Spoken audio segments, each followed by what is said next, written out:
Graph theory. Chapter 4 graph होता क्या है? ग्राफ को अपन किससे डिनोट करेंगे? जी। जी किससे बनेगा? ग्राफ जो है जी टू नॉन एम्प्टी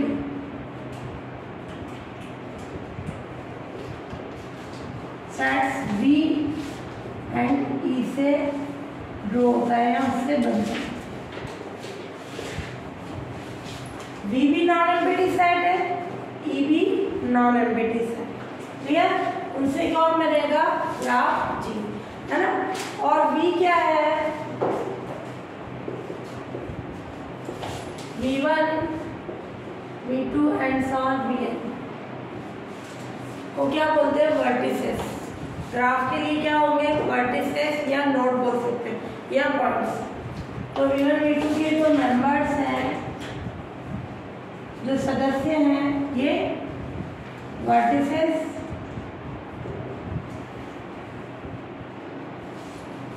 या नोड या पॉइंट्स क्या लगता है?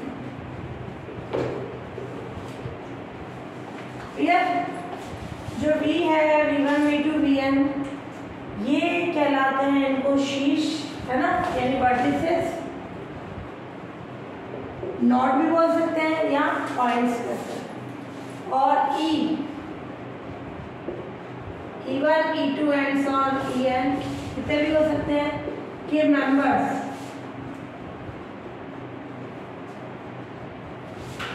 एजेस यानी भुजाएं, है ना। जो साइड्स होती है, जो एजेस होती है, वो क्या होगी?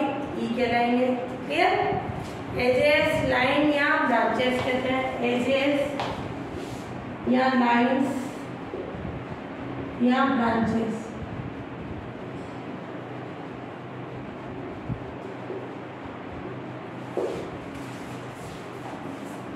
क्लियर? तो V के जो मेंबर्स होंगे वो वर्टिसेस होंगे या नोड होंगे या पॉइंट्स होंगे, और ये E के मेंबर्स क्या हो जाएंगे? लाइंस या ब्रांचेस, है ना, या एजेस। जैसे अपन ने ये ले लिया, कुछ भी ले लो, जैसे ये V1 है, ये पॉइंट लगा के, ये V2 है, ये V3 है, ये V4 है, ये V5 है, ये V6 है। ये क्या हो जाएगी? एजेस, है ना। V1 V2 को मिला रहे हैं, ये एक लाइन या साइड या फिर इसको edges. E1 E2 E3 E4 E5। Clear? दो वर्टिसेस के लिए क्या हो जाएगी अपने पास? एक एज हो जाएगी। क्लियर? तो ये अपना हो गया ग्राफ। ग्राफ किससे बना? वर्टिसेस और एजेस से। क्लियर? इतने भी वर्टिसेस हो सकते हैं, और ये अपने पास हो गए एजेस भी बोल सकते हैं, लाइंस भी बोल सकते हैं, ब्रांचेस।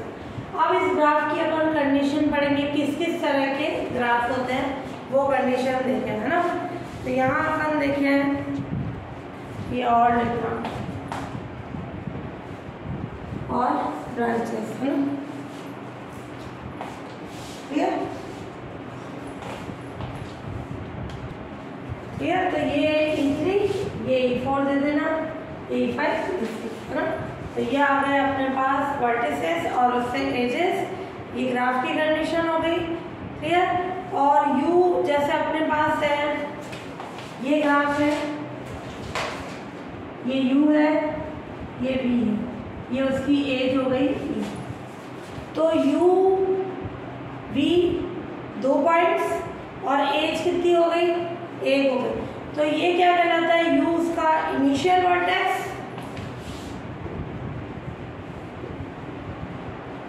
जहां से स्टार्ट हो रहा है, और ये टर्मिनल वर्टेक्स, जहां पे क्या हो रहा है? एंड हो रहा है। ये टर्मिनल, जहां से प्रारंभ हुआ, जहां से स्टार्ट हुआ वो इनिशियल, जहां एंड हुआ वो टर्मिनल। क्लियर? और ये उसकी एज हो गई अपने पास एक ही फॉर्म में। क्लियर? तो ये हो गया अपने पास ये। और नोटेशन क्या है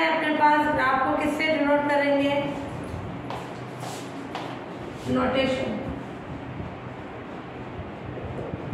है ना। ग्राफ को अपन किससे डिनोट करते हैं? ग्राफ को GB के द्वारा डिनोट करते हैं। क्लियर?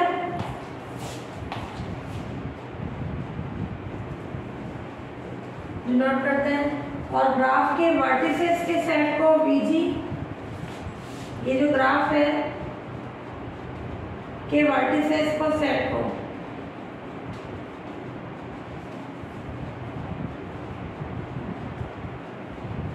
क्लियर, वर्टिसेस का सेट VG एंड एजेस का सेट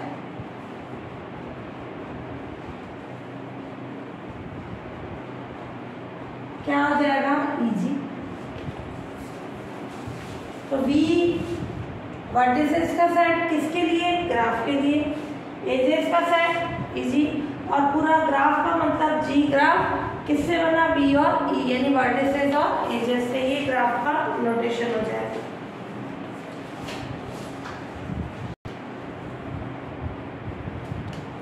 अब एट फर्स्ट अलग अलग तरह के जो ग्राफ है, directed graph, types of graph देख सकते हो, टाइप्स ऑफ ग्राफ, डायरेक्टेड या डाइग्राफ।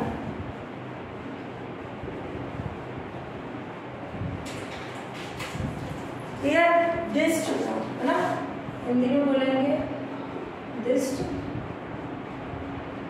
ग्राफ।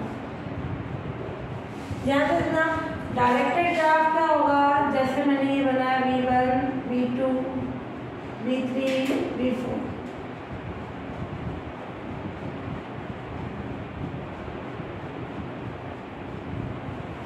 जिस ग्राफ में एजेस की डायरेक्शन होती है, जैसे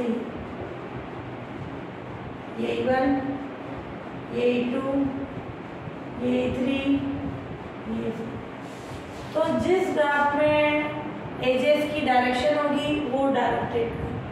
दूसरा है अनडायरेक्टेड, जिस पे डायरेक्शन नहीं होगी। तो जिस ग्राफ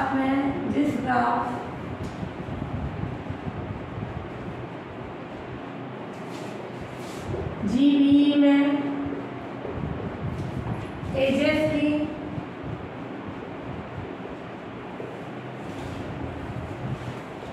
डायरेक्शन होती है,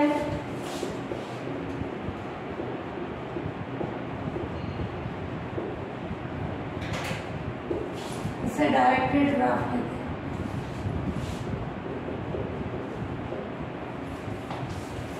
क्लियर? ये हो गया डायरेक्टेड, डायरेक्शन हो गई। क्लियर? और अनडायरेक्टेड में क्या हो जाएगा?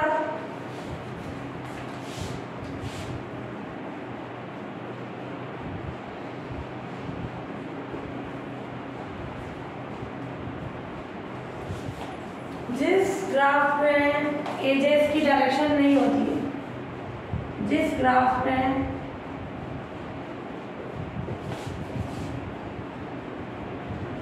एजेस की डायरेक्शन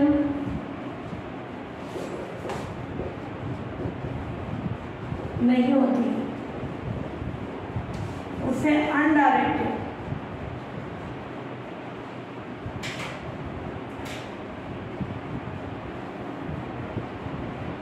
ग्राफ कहते हैं। जैसे मैंने ये बना दिया,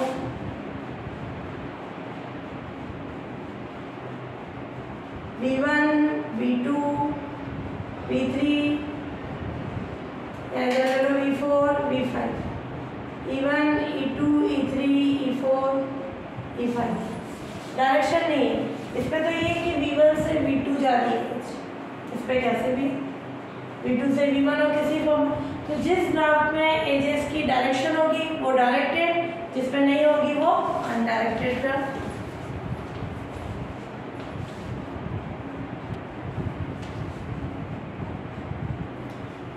ड्राइंग ऑफ ग्राफ कैसे ड्रॉ करेंगे, इसके लिए बेसिक टर्मिनोलॉजी है, वेरियस डेफिनेशन। फर्स्ट है लूप या सेल्फ लूप, है ना, हिंदी में लूप ही होगा। लूप का मतलब होगा ये U ये एज जा रही है, एज जरूरी नहीं लाइन की फॉर्म में है, ये जहां से स्टार्ट हुई वही एंड हो, यानी यू और वी क्या हो इक्वल। तो जिस एज में वर्टेक्स जो है u इक्वल्स टू वी हो वो क्या कहलाएगा, लूप। तो वैसे पर एज में क्या बोलते हैं, दो अलग अलग होते हैं। तो जिस ग्राफ में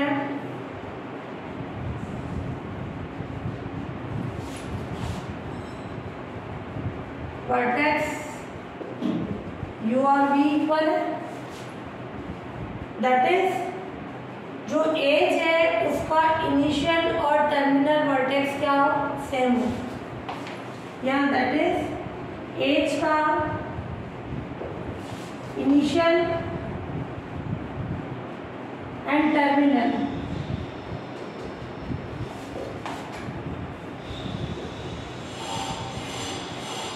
सेम है, उसे लूप कहते हैं। अगर u और v इक्वल है वो किसकी कंडीशन में जाएगी, लूप की। अब सेकेंड है पैरेलल, यानी समांतर है।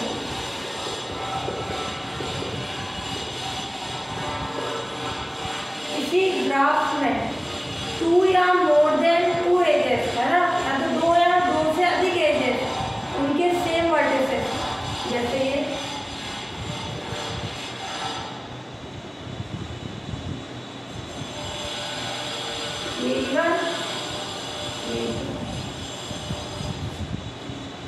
यू और वी दोनों के, और एज कौन सी होगी, इवन और एक। तो ये क्या कहलाएगी अपने पास पैरेलल एजेस। तो किसी ग्राफ में जी में टू या मोर देन टू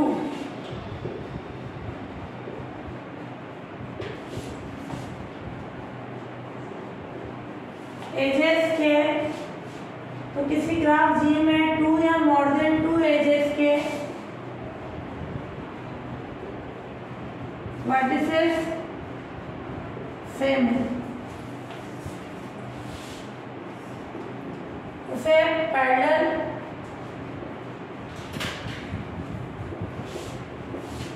एजेस कहते हैं। क्लियर। तो यानी E1 इसके लिए वर्टिसेस क्या है, UV। E2 के लिए क्या है, ये E2 के लिए यूँ लिख सकते हो VU या UV, किसी भी फॉर्म में UV भी लिख सकते हो, VV भी लिख सकते हो, डायरेक्शन होगी उसके अकॉर्डिंग, नहीं तो सिंपल। तो ये हो गया पैरेलल एजेस, या मैंने U ले लिया,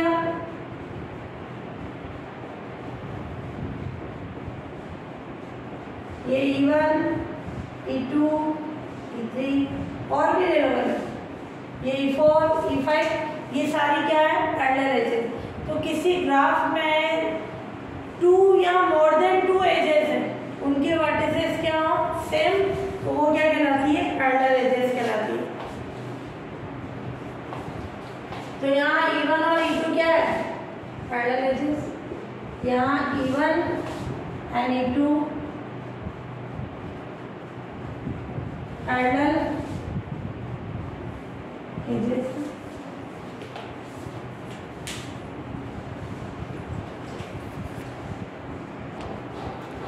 एडजेसेंट वर्टिसेस या नेबर, टू वर्टिसेस है U एंड V, किसी एक एज से जुड़े हुए। क्लियर। तो टू वर्टिसेस है U और V, किसी एक एज से जुड़े हुए हों तो वो क्या कहलाता है, एडजेसेंट। जुड़े हुए एडजेसेंट मतलब वही जुड़ा, तो यहाँ नेबर्स वो आसपास में होंगे। तो इफ टू किसी ग्राफ में, किसी ग्राफ G में टू वर्टिसेस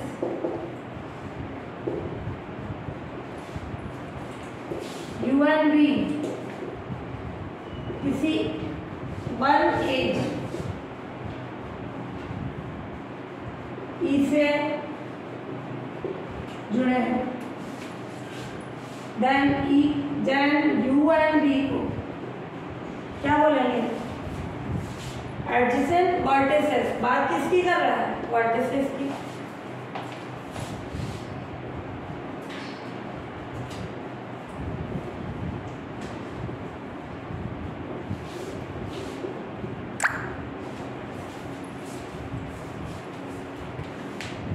या नेबर्स कहते हैं। एडजेसेंट में तो ये हो गया, दो अलग अलग वर्टिसेस हैं, उनको अपन जिससे मिला रहे हैं इससे, तो इन दोनों वर्टिसेस को अपन क्या बोलेंगे? एडजेसेंट। यानी किससे जुड़े हैं वो? ए से। अब इंसिडेंस यानी आपतन। आपतन में क्या होगा? यहाँ कोई वर्टेक्स नहीं, ये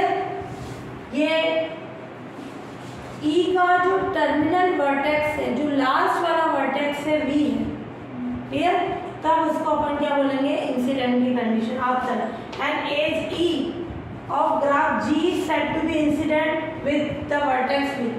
ये जो एज है वो इंसिडेंट कहलाती है विद वर्टेक्स वी। किसी ग्राफ के लिए ई को अपन इंसिडेंट बोलेंगे, इसके साथ वर्टेक्स क्या है?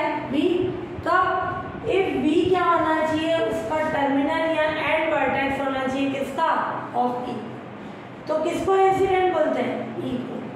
तो किसी ग्राफ में ई इंसिडेंट होता है विथ वी, साथ में वर्टेक्स भी होना चाहिए। कब? जब इस एज का टर्मिनल वर्टेक्स जो है, ये इनिशियल, ये टर्मिनल, जब टर्मिनल वर्टेक्स क्या हो? वी हो, तब अपन इसको इंसिडेंट की कंडीशन बोलते हैं ना। तो हमेशा इंसिडेंट में क्या होना चाहिए? लास्ट वर्टेक्स होना चाहिए। एडजेसेंट एजेस, पहले था adjacent vertices. If two different बोलो या डिस्टिंक्ट बोलो, डिफरेंट एजेस, E1 और E2 are, E1 and E2 are incident with common vertex.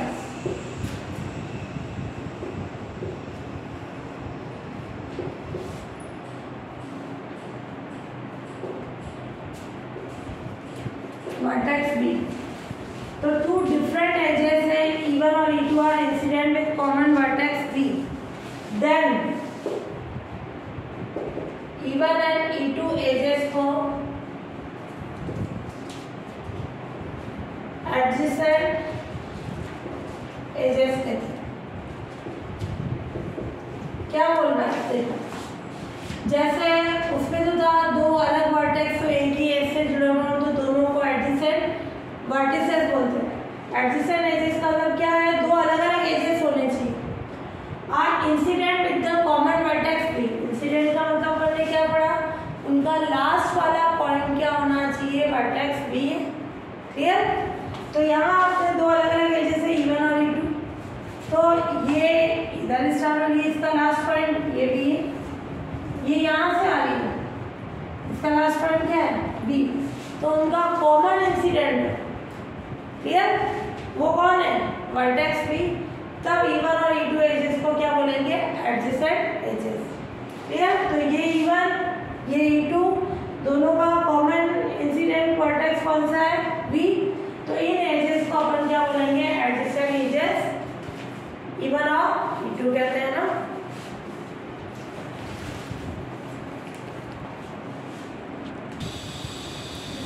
फिर है मल्टीपल एजेस। टू क्या है? इक्वल वर्टिसेस, ये तो इक्वल वर्टिसेस है, उसको मोर देन टू है ना, टू या मोर देन टू की कंडीशन है। एजेस को अपन क्या बोलेंगे? Multiple edges. तो दो इक्वल एजेस है, इक्वल वर्टिसेस यू और बी। क्लियर? और इनको मिलाने वाली दो या दो से ज्यादा एजेस देखें ये, तो ये क्या कहलाएगी? Multiple edges. तो टू इक्वल वर्टिसेस या टू सेम वर्टिसेस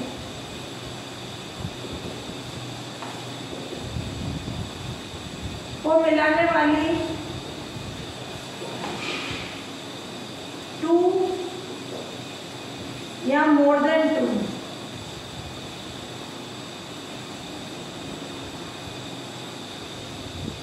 एजेस को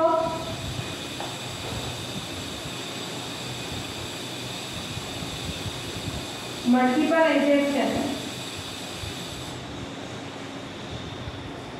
क्लियर? तो 2 या मोर देन की कंडीशन तो वो मल्टीपल हो जाएगी अपने पास।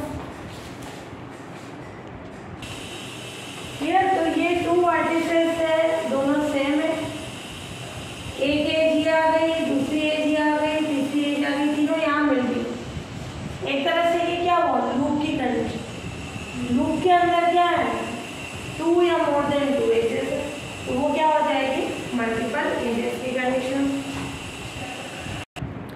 अब है degree of a graph. Graph G के वर्टेक्स बी की डिग्री, कोई भी ग्राफ है उसके वर्टेक्स की डिग्री क्या होगी, degree number of edges of G incident with B.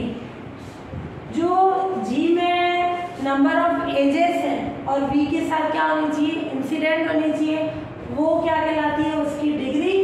और उसको किससे डिनोट करते हैं, डिग्री ऑफ बी। तो ग्राफ जी के वर्टेक्स बी की डिग्री जो कि नंबर है, number of edges G incident with B. जैसे ये मैंने ले लिया, इंसिडेंट बी का मतलब जितनी भी एजेस हैं उनका टर्मिनल यानी लास्ट वाला वर्टेक्स क्या होना चाहिए, बी। जैसे ये हो गया मान लो E1, ये दूसरी ले ली अपन ने एज, ये E2, ये E3, लास्ट वाला वर्टेक्स क्या होना चाहिए, बी।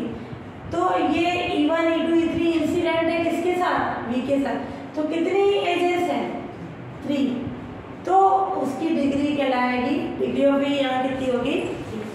तो डिग्री ऑफ ए ग्राफ क्या होता है, जितनी भी एजेस हैं ग्राफ पे वो इंसिडेंट होनी चाहिए बी के साथ, वो डिग्री ऑफ बी होगी। आइसोलेटेड वर्टेक्स यानी जिसकी डिग्री 0 होगी वो क्या होगा, आइसोलेटेड वर्टेक्स। आइसो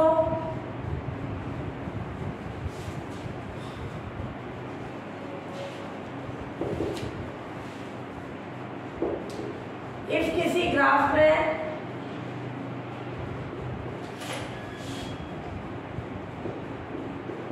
जी में वर्टेक्स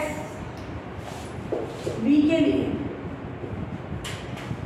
डिग्री ऑफ बी कितनी है, 0, तो उसे क्या बोलेंगे, तो बी को आइसोलेटेड वर्टेक्स कहते हैं। उसकी डिग्री है ही नहीं, यानी ऐसी कोई एज ही नहीं है, डिग्री ऑफ बी 0 है, तो उसे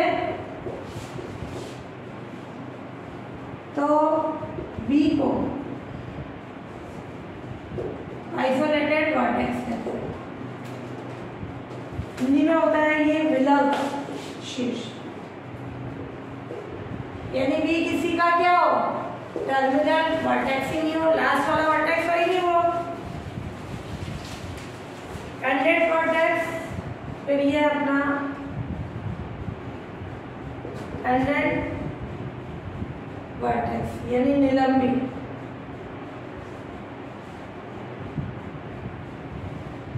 किसी ग्राफ में जी में बी के लिए डिग्री ऑफ 1 है ना, किसी ग्राफ जी में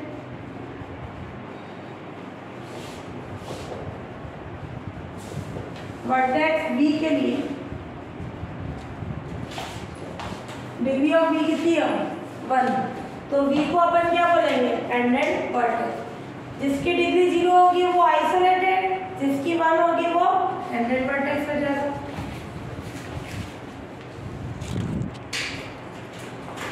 इवन एंड ऑड वर्टेक्स किसी ग्राफ में जी में वर्टेक्स बी की डिग्री यानी डिग्री ऑफ बी क्या है, इवन है, तो उसे तो बी को इवन वर्टेक्स कहते हैं। अगर डिग्री ऑफ बी इवन है यानी 2 है, 4 है, 6 है, तो वो इवन वर्टेक्स हो जाएगा। और if degree of B odd है देन बी को ऑड वर्टेक्स कहते हैं। तो डिग्री इवन और